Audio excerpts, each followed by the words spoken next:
It's already been a long day, but that's what you have to do when you have a full-time job, family. You gotta sacrifice some of that time that you want to lounge around on the couch and watch Jeopardy or Netflix. Gotta get the kids down to sleep.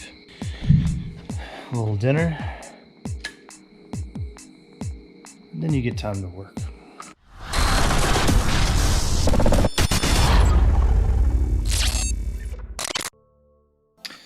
So, we've done quite a bit of work on this thing, which I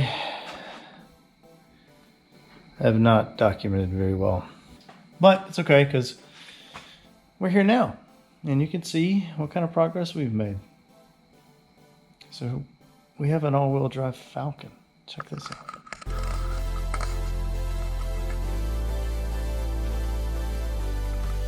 Testing my wheel openings there a little bit, but yeah, check this little girl out. We're gonna have to do a little massaging, as you can see here, but we're gonna open up these fender wells a little bit anyway. We also got to drop this thing down a whole lot. So it's sitting pretty close to factory right now. This is about where the car sat when it was brand new. It was about 9 inches of ground clearance on it.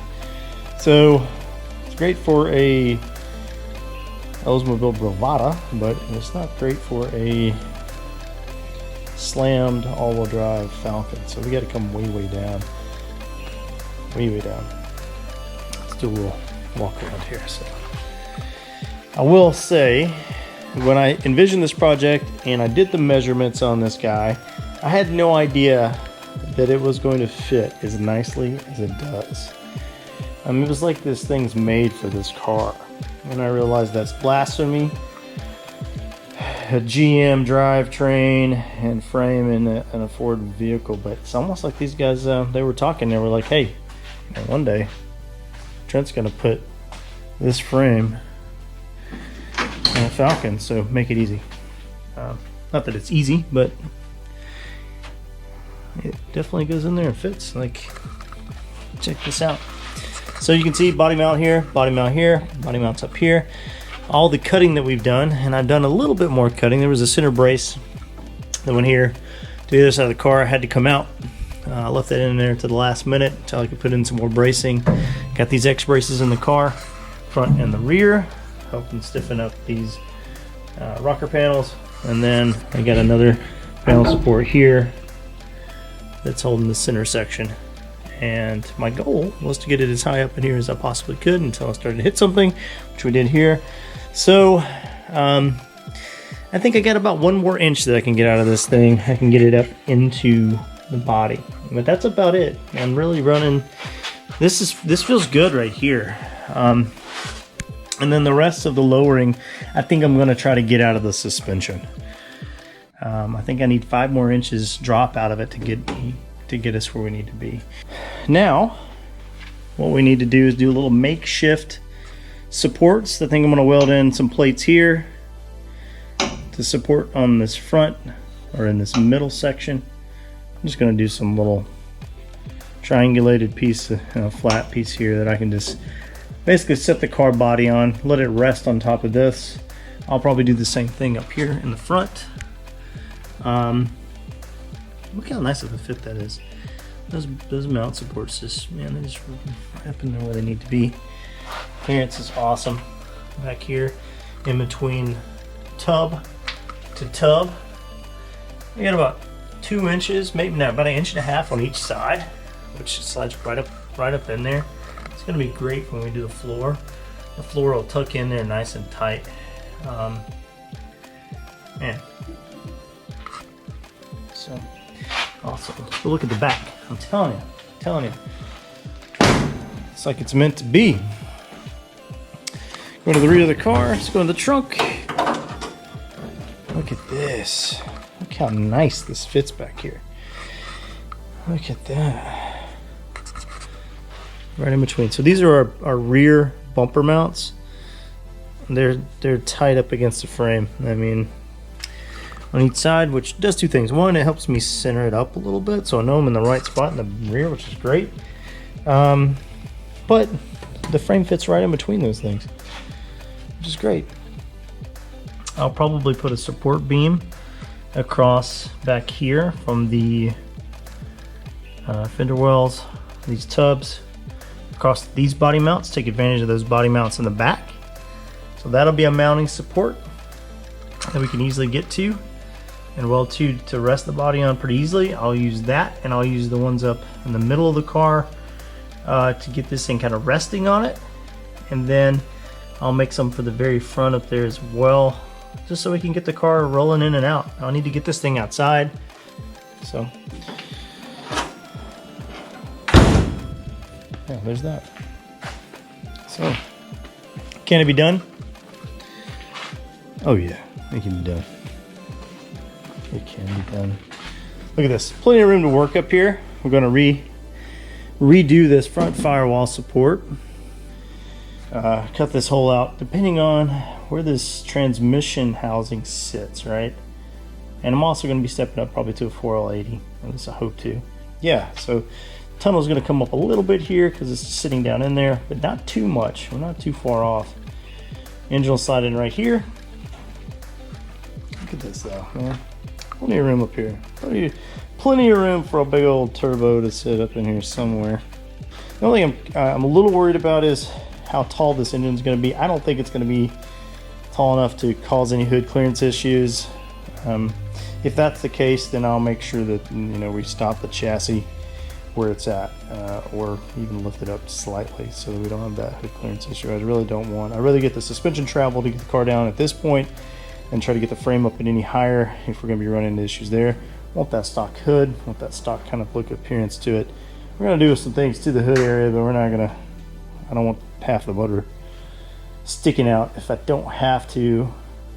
Might like it, I don't know, maybe we'll have two turbos sitting up here, I don't know. I don't know if that's the look we're going for or not, but yeah, so we'll have to cut these horns off the front, these frame horns. We'll cut those flush. We'll make ourselves a little, a different body mount for the front up here. And then I'm going to come in with a tube, some chassis tube. Roll that down. It'll be the frame support piece. And then I'll probably triangulate it out with some other tubes or something just to make sure it's nice and strong up here to hold our fender supports. Yeah. I'm getting there. I know I said I was going to try to keep it forward, and I want to, but I think we're going to end up going with an LS motor in it just to get everything to work the right way. Couldn't come up with the right adapters and flanges and pieces to make everything work. Not sure I could get the right pan for the Ford to get in here. It's tight. Also, working with these guys, S&W Auto Parts Incorporated, they're going to help us find a 6.0 LS motor to put in this guy. Going with a 6.0 because it's the biggest displacement we can get, and still have the the right compression ratio for some turbos. Here's another cool thing. These front frame horns here, from outside dimension to outside dimension, is the exact same as what we would need for our factory Ford Falcon bumper support brackets. I'm telling you, these guys were talking back in the day. They knew this was going to happen. So it'll be an easy fit. We'll just we'll mount the front bumper brackets right to this frame horn, which is what they need to be anyway, and we'll be in business. That's pretty easy. So 19 inches from this top core support line to there is where we mount that. We'll just make a little bracket, stick it on there, and we have our bumper. Easy peasy, right? So we'll also end up putting some radiator support piece here. We may end up cutting some of this stuff out so we can get that in there nice and neat. May change some of this too to get some more airflow in this thing because we're going to need it. But for the most part, everything else is going to be pretty much factory for the Falcon. And the grill, all the grill supports, all that stuff will go right back into this thing. I mean, it's going to look like she was meant to be. Yeah, some progress, guys. A little bit of progress, yeah. So the next time you see it, I'm hoping that I've got it set down on this chassis a little bit more securely. and that we can actually roll this thing in and out. So there you have it. We are getting somewhere. This thing's gonna happen.